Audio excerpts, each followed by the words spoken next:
Magandang buhay mga kaibon. Nagbabalik ang NBA Lobe and Aviary.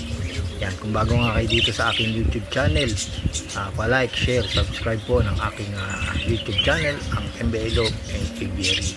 And don't forget to like and click the notification bell para updated po kayo sa aking mga bagong video na aking upload. Yan, for today's video, mag-usapan nga natin yung pagbibigay ako ng 10 paraan para nga maging matagumpay sa larangan ng pag-iibon. May kanya-kanya tayo kasi pamamaraan ng pagpaparami o pag-breed ng ating mga ibon na kung sinasabing matagumpay na breeder or bird keeper sa ating mga mag-iibon. Sa mga gustong pasukin yung pag-iibon, panoorin nyo lang po itong video na to. I-share ko yung mga 10 paraan para nga maging matagumpay sa larangan ng pag-iibon. Yung mga newbie po, para po sa mga newbie to, itong ginawa kong video ay para po sa mga bagong pasukin ng pag-iibon.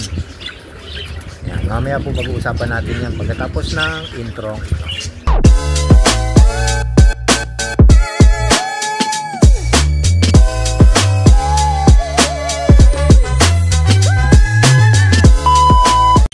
Welcome back mga kaibon. Yun nga, balik nga tayo sa ating pag-uusapan. Magbibigay nga ako ng 10 paraan para maging matagumpay nga sa larangan ng pag-iibon. Para po sa matagumpay na pag-iibon, magbibigay po ako ng 10. Itong i-advise ko po ito ay sa aking experience sa pag-aalaga ng ibon. Dahil po nag-umpisa akong newbie na walang kaalam-alam sa pag-aalaga ng ibon, na ang alam ko lang ay bumili ako ng ibon at alagaan ko, pakainin ko, pero hindi pala sapat yun. Ganun-ganun na lang ang gagawin na alagaan mo. Siyempre, nung panahon nag-umpisa ako, namatayan po ako ng mga ibon dahil nga wala akong kaalam-alam nun kung paano nga alagaan or kung mga anong binibigay sa mga ibon. Kaya itong iano ko po sa inyo, tuturo ay sa aking experience po sa aking pag-iibon hanggang sa ngayon po sinasabi kong matagumpay nga po akong isang bird keeper at bird breeder. Yan, magbibigay po ako ng 10. Bali, ang unang-una pong advice ko po sa inyo, siyempre magkaroon tayo ng sapat na kaalaman. Yan po ang sinasabi ko, kailangan alam natin yung gagawin natin bago tayo pumasok sa pag-iibon. Alamin natin yung iba't ibang uri ng ibon, kung ano nga yung gusto nating alagaan, kasi may mga ibon na lovebirds na pwede natin alagaan, mga African lovebirds, parakeet, finches, cockatiel, at mga sun conure, yung mga talagang magagandang ibon na. Bali ito po kasi sa akin ay nalagaan ko yung African lovebirds, cockatiel, finches, and parakeets.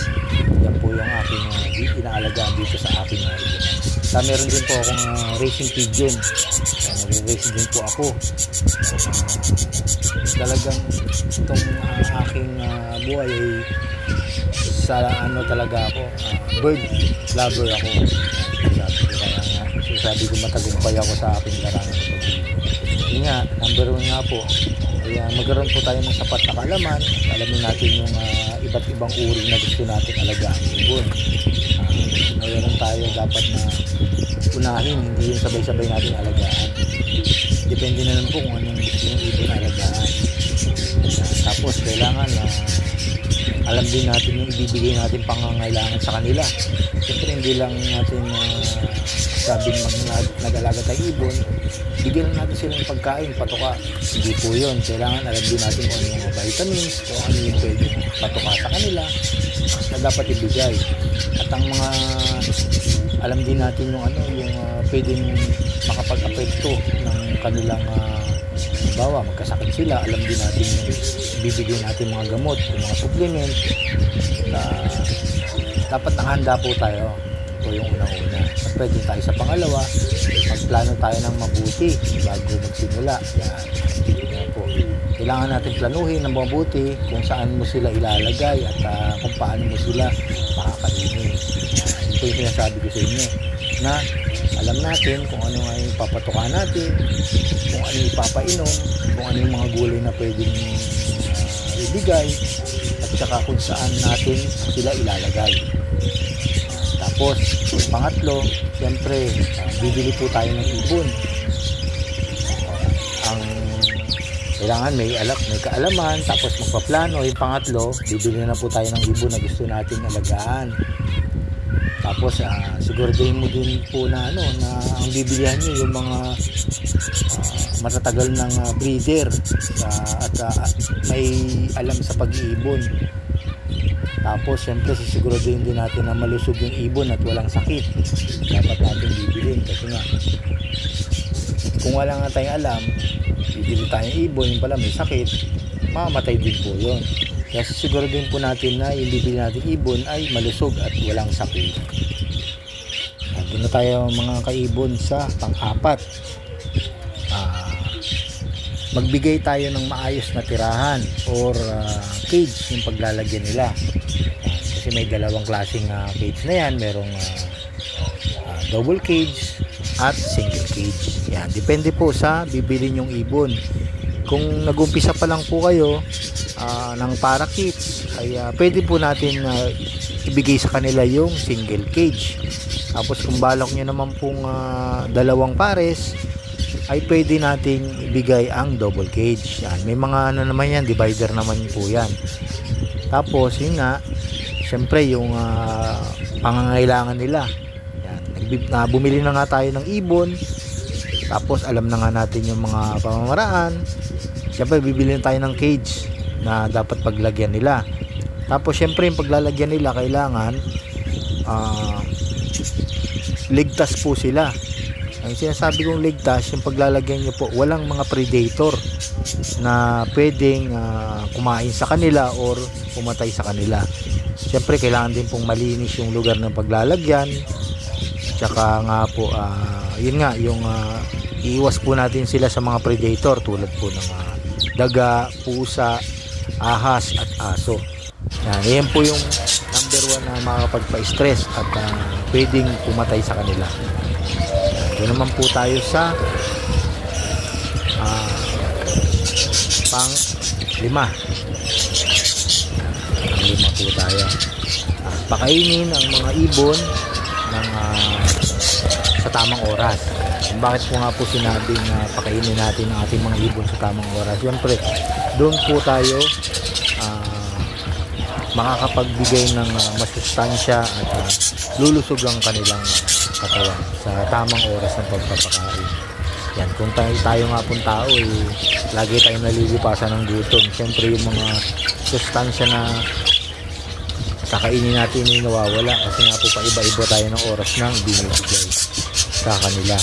Yan, dito sa aking ibunan, ang ginagawa ko ay 8 o'clock ng umaga, papakainin ko na po sila. Sasabayan ko na po ng tubig, na malinis sa tubig, at may mga gamot na po yun.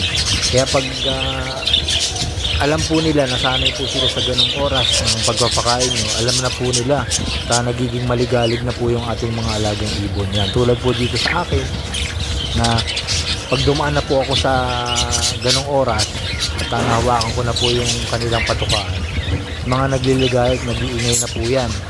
Kasi ang alam po nila na bibigyan ko na sila ng pagkain. Tapos po siyempre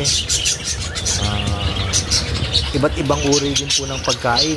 Depende po sa ibon na inyong inaalagaan. Dito po sa akin ang parakeets, ang binibigay ko sa kanila ay canary seeds. Pareho na rin po yung canary seeds din sa pinches ko. Tapos sa African lovebirds po at kakatail, ang ibibigay po natin ay African mix. Yan, ibang klase po yan. Yung African mix po ay para sa African lovebird at kakatail.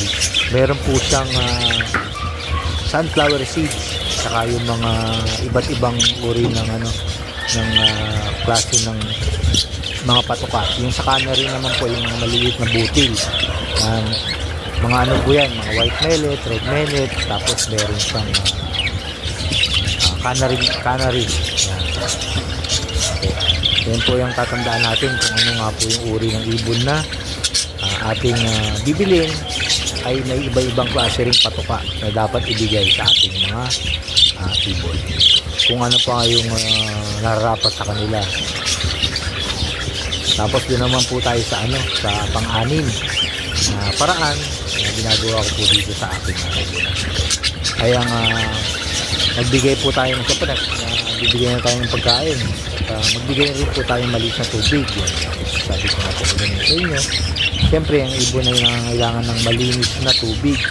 Kung sa tao nga po, kailangan natin mineral water. Pero yung sa kanila, huwag na po mineral water. Pwede po yung tubig lang na galing Maynilad. Pero, ibibigay nyo po yun. Huwag pong direct na diretso ka na ipapainom. Kung pagkuha nyo po sa gripo, diretso ipapainom. Dito po sa akin, di po. Pinapa-isang oras ko muna po yan.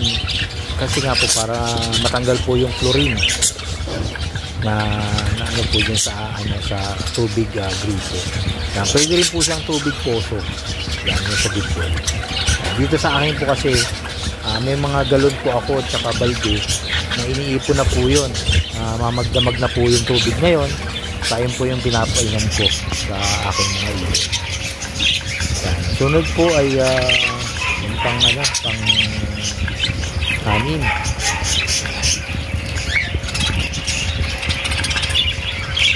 Regular na linisin yung kanilang mga cage para nga po makaiwas sa mga sakit. Tulad ng sipon, yan din yung tatae, yan din yung sipon. Yan po yung iiwasan natin. Iinisan po natin yung kanilang patukaan at yung mga kanilang gulong. Tapos ang sunod po ay maging mapagpasensya. Bakit ko po yung mapagpasensya? Siyempre po, nag-umpisa tayo mag-alaga ng ibon, gusto natin maparami kagad yung pag-aalaga natin ng ibon. Siyempre, dito po sa pag-aalaga ng ibon, hindi po mabilisan ang pag-breed. Siyempre, mag-aano po yan muna sila, magkakakilanlan, tapos saka po sila yon mag-breed. Sa akin kasi dito sa aking ibon na nag-umpisa ako, meron akong isang pares na nabili ko nga, kaya nga nasabi ko din sa mga video ko dati na nag-umpisa ako, nakabili ako ng ibon yung sa mga naglalako. Kaya nakabili ako ng isang pares, hindi ko pa nga alam kung anong mga mutation nun, kung anong klaseng ibon. So nakita yun nga po, maging mapagpasensya sa pag-aalaga ng ibon. Siyempre, gugugol din po tayo ng oras para sa kanila. Yun nga, kailangan ng pasensya. Siyempre, papakainin natin siya, papainumin, tapos lilinisan yung lugar. So, ganun po yung routine natin pag tayo nag-alaga ng ibon.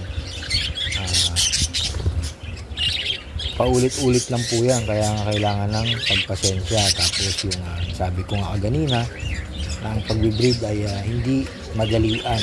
Siyempre, pag-aantay po yan. Pag nag-itlog, pag nag-mate po sila, tapos nandyan yung antayin nyo kailan ba ito mag-iitlog. Siyempre, pasensya rin po yan. Mag-antay tayo hanggang sa mapisa, hanggang sa mapisa na, tapos pakainin lang hanggang sa lumaki. Ganun po yan. Tapos yun nga, doon naman tayo sa sunod, yung huwag tayong susuko dahil nga pinasok natin yung pag-ibon. Siyempre may mga problema nga po yan na magiging kahinatnan ng pag-aalaga ng ibon. Siyempre nandyan yung meron tayong mamatayan ng ibon. Siyempre hindi pa natin alam kung anong yung mga sakit, anong problema. Siyempre huwag tayong susuko na tuloy-tuloy lang pag-aalaga ng ibon. Siyempre paging na-master na natin yan, alam natin yung gagawin, yan, magiging mabilis na at magaan na yung pag-aalaga. Siyempre, yun nga, kailangan din natin ng pag-aaral. Siyempre, aalamin natin kung ano nga yung mga vitamins, tapos yung mga ibibigay. Yan. May mga naman po, may mga pwede naman tayo mapagtanungan or mapanood yan sa mga YouTube. Yan po, yung mga binibigay nga ng mga ibang mga nag-aalaga ng ibon. Tapos siyempre doon na tayo sa sunod, yung sumali tayo sa mga organisasyon ng nag-aalaga ng ibon. Kumbaga yung sinasabi kong sumali, yung makipag-ugnayan po, makipag-ugnayan tayo sa mga kapwa nating mag-iibon para nga siyempre nakakahingi tayo ng tulong sa kanila, nakakahingi tayo ng advice. Pwede natin tayo magtanong sa kanila kasi sila yung may kaalaman na, may nauna ng kaalaman sa pag-iibon. Itatanong tayo kung ano nga yung the best na para sa ating mga alagang ibon. At masuportahan nila tayo ng tulong, ng tips nga po. Tulad nga po ng ginagawa ko, nagbibigay po ako sa inyo ng mga pamamaraan or tips. Sinishare ko rin po yung aking nalalaman sa pag-aalaga nga ng ibon. Yan. Yun nga po yung yung 10 pamamaraan na binibigay ko po sa inyo na para nga maging matagumpay at successful po tayo sa pag-iibon. Umpisa rin po ako sa una na wala pong alam sa pag-aalaga ng lovebird.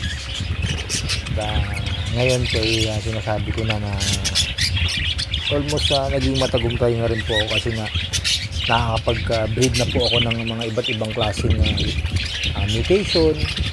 Alam ko na rin po yung mga mutation na yung high mute, low mute, at pinagbabangga-bangga ko na po yan yung mga mutation na yan. Nakakapag-experiment na rin po ako kung ano nga yung gusto kong palabasin. Siyempre sa tulong din po yan ng mga ibang maraming alam na sa pag-iibon kung ano nga yung mga pwede nating mutation na pagbabanggain para mapalabas natin yung gusto nating mutation. Nakapagbuo na rin po ako ng rainbow mutation. Yun nga po dahil po dun sa mga kakilala ko at kaibigan ko sa pag-iibon. Yan, ang pag-iibon ay masaya po yan. Siyempre marami tayong nakikilala at nagiging kaibigan sa pag-iibon. At masasabi ko tuloy-tuloy lang po. Pag pinasok po natin itong pag-iibon, siyempre tuloy-tuloy, magiging masaya. At pwede pong tayong magkaroon na rin ng income dito sa pag-iibon. Yan, siyempre sa dami na nga po natin ng ibon, kung ba nag-breed na tayo, nagmatagumpay na tayo, mag-share naman po tayo, magbibenta na po tayo ng ibon sa mga gustong kumuha or mag-alaga ng ibon para yung benta po ay parang pamalit lang po ng patuka nila. Yan po yung aking nagawa dahil nakakapag-benta na rin po ako ng mga ilan na bagong gustong magpasukin ng ibon, nakapagbenta rin po at binibili ko rin po ng mga vitamins at patuka ng aking ibon. Sa una, nag-umpisa ka, siyempre wala kang alam, matutuwa ka na lang po kasi magugulat ka na lang, nagiging maganda na yung resulta ng pag-alaga nyo ng ibon dahil nakikita nyo na yung sunod-sunod na yung pag nag-iitlog, sunod-sunod na po yung production yan, lalo na po sa parakeets. Mabilis po talaga magparami ang parakeets dahil mabilis po silang mag-breed, marami silang iitlog, more than 10 eggs or 8 eggs, depende po sa yan, sa ibon na kondisyon nyo. Yung 10 na yan possible na pwedeng mapisa o hanggang 8. Pag napisa po yan, dadami na po yan. isang pares nyo madodoble, madotriple. Yun, matutuwa na kayo nga dahil nga yung pag-iibon ay stress reliever. Yan, meron akong ginawang video yung po yung stress reliever nga ng pag-aalaga ng ibon. Yan, sana po meron po kayong kaunting natutunan at sinare ko lang po itong aking kaalaman sa inyo sa mga bagong gustong pasukin, yung mga newbie na gustong mag-alaga ng ibon. Nandito na lang po ang aking video. Sana po pa-share na rin po itong ginawa kong video sa ating mga kakilala na baka gustong mag-alaga ng ibon. Masaya po ang pag-aalaga ng ibon dahil stress reliever. Dahil po ito sa mga huni nila, nakakatanggal problema. Yan nga, pa-share na lang po ng aking video at kung may mga comment po kayo at gusto nyo pong magtanong about sa pag-iibon, i-comment nyo lang po dyan sa comment section at babasahin ko po yan at kung masasagot ko po ay pwede ko pong gawa ng video para mapanood din po ng ibang mag-iibon. Hanggang dito lang po at maraming salamat po sa inyong panonood at suporta. Yan, patuloy niyo po akong suportahan sa aking pag-aalaga ng ibon at dito po sa aking channel. Kung may mga advertise po na makapanood nyo po habang nanood po kayo ng video o yung mga advertisement, huwag nyo na lang pong i-skip para tulong nyo lang po sa akin para tuloy-tuloy po yung pagbibigay ko po ng tips sa inyo sa pag-aalaga ng ibon. Maraming salamat po. Nandito na lang po ang aking video at maraming salamat po. Happy breeding mga kaibon.